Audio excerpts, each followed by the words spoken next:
Hello hi வணக்கம் மக்களே, நான் உங்கள் ராஜேஷ். இது ராஜேஷ் கிச்சன். இன்னைக்கு நம்ம என்ன பார்க்க போறோம்னா, கிளைமேட் ரொம்ப கூலிங்காக இருக்குங்க. சில்லுன்னு இருக்கிற கிளைமேட்டுக்கு சூடான பஜ்ஜி சாப்பிட்லான்னு ஒரு யோசனை. நம்மங்க பிள்ளைங்களுக்காக இன்னைக்கு ஸ்நாக்ஸ் பஜ்ஜி செஞ்சு கொடுக்க போகிறேன். வாங்க எப்படி செய்யுதுன்னு பார்த்துடலாம். இதுக்காக நான் ஒரு வாழைக்காயும் ஒரு காலிஃப்ளவரும் எடுத்திருக்கேன். வாங்க இப்போ எப்படி செய்யுதுன்னு பார்த்துடலாம்.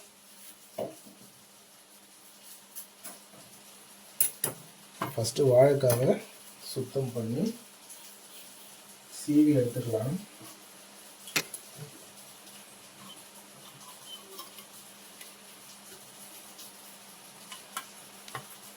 ஃபஸ்ட்டு இந்த தோல் மேலே இருக்கிற தோலை ஃபஸ்ட்டு நல்லா செத்தி எடுத்துக்கலாம்.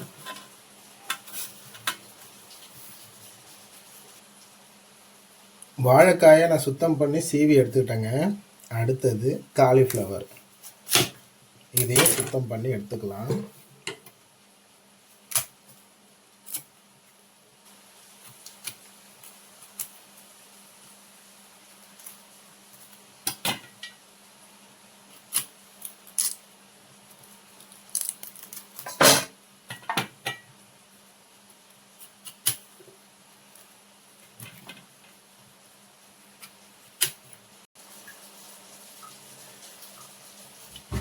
ஃப்ரெண்ட்ஸ், இப்போ நான் காலிஃப்ளவரை கட் பண்ணி சுத்தம் பண்ணி சுடு தண்ணியில் ஒரு 2 நிமிஷம் போட்டு அலசி எடுத்து வச்சுருக்கிறேன்.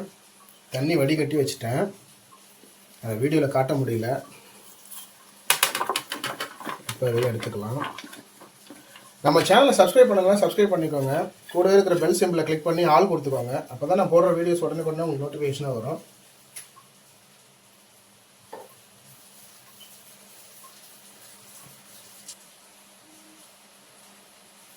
எல்லாம் ரெடி பண்ணியாச்சு. இப்போ பஜ்ஜி மாவு ரெடி பண்ணிக்கலாம்.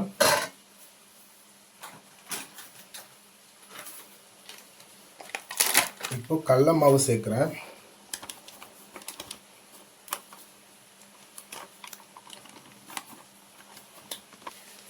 கடல மாவுக்கு அப்புறம் தனி மிளகாய்த்தூள் சேர்க்குறேன். இதுக்கு தனி மிளகாய்த்தூள் தானே சேர்க்கணும்.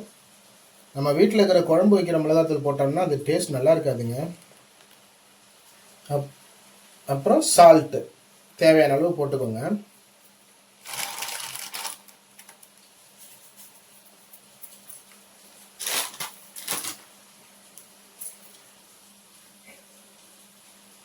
இப்போ தண்ணி சேர்த்து மிக்ஸ் பண்ணிக்கலாம்.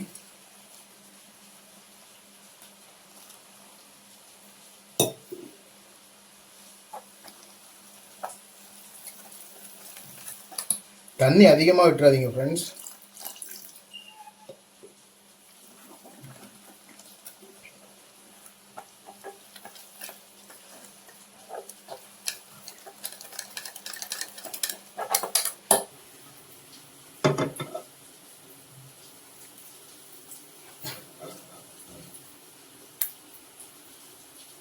இப்போ ஆயில் சேர்த்துக்கலாம்.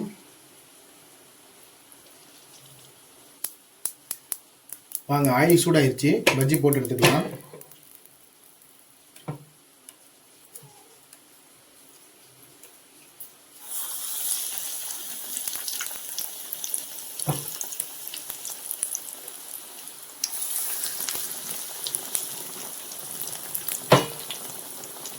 நீங்கள் மாவு ரொம்ப தண்ணியாக கலந்தீங்கன்னா ஆயில் அதிகமாக இழுக்குங்க. பஜ்ஜியில் ஆயில் அதிகமாக இருக்கும். அதனால் மாவு திக்காக கரைச்சிக்கோங்க. அப்போ தான் பஜ்ஜி நல்லா இந்த மாதிரி புசு புசுன்னு உப்பி நல்லா ஒரு பார்க்க டெக்ஸ்சரும் நல்லாயிருக்கும்.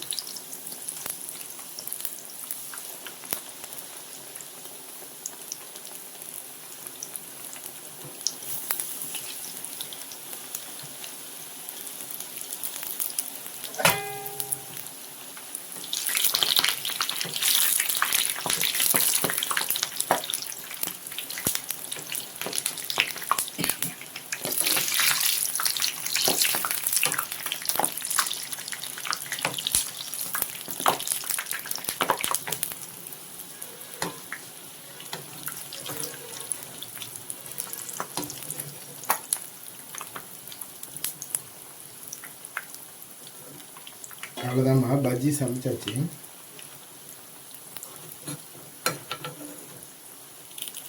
ஆயிலை வடித்து எடுத்துக்கலாம்.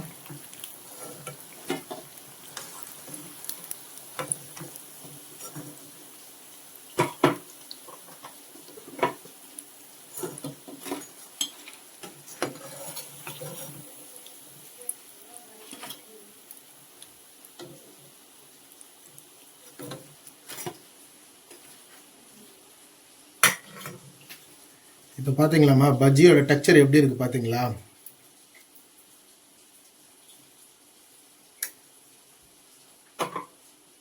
இப்போ காலிஃப்ளவர் பொரிச்சு எடுத்துக்கலாம்.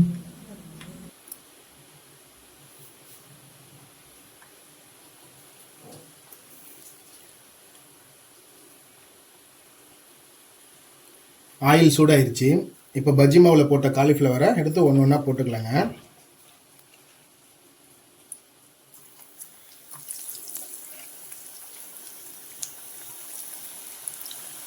நீங்கள் எப்போவுமே ஆயிலில் ஏதாவது பொருள் போடும்போது கையை கிட்ட கொண்டு போய் ஒன்று ஒன்றா போட்டிங்கன்னா ஆயிலில் உங்களுக்கு கையில் எண்ணெய் தெரிக்காமல் இருக்கும்.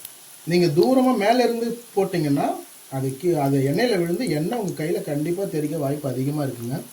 அதனால் கையை கிட்ட கொண்டு போய் ஒரு பீஸாக போட்டுக்குங்க எப்போதுமே.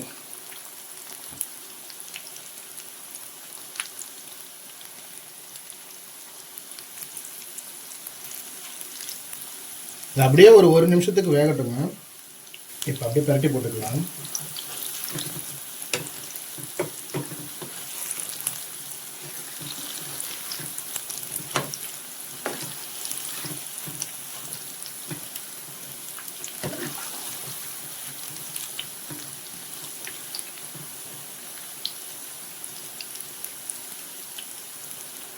இப்போ 2 நிமிஷம் ஆயிடுச்சு. இது எடுத்துடலாங்க.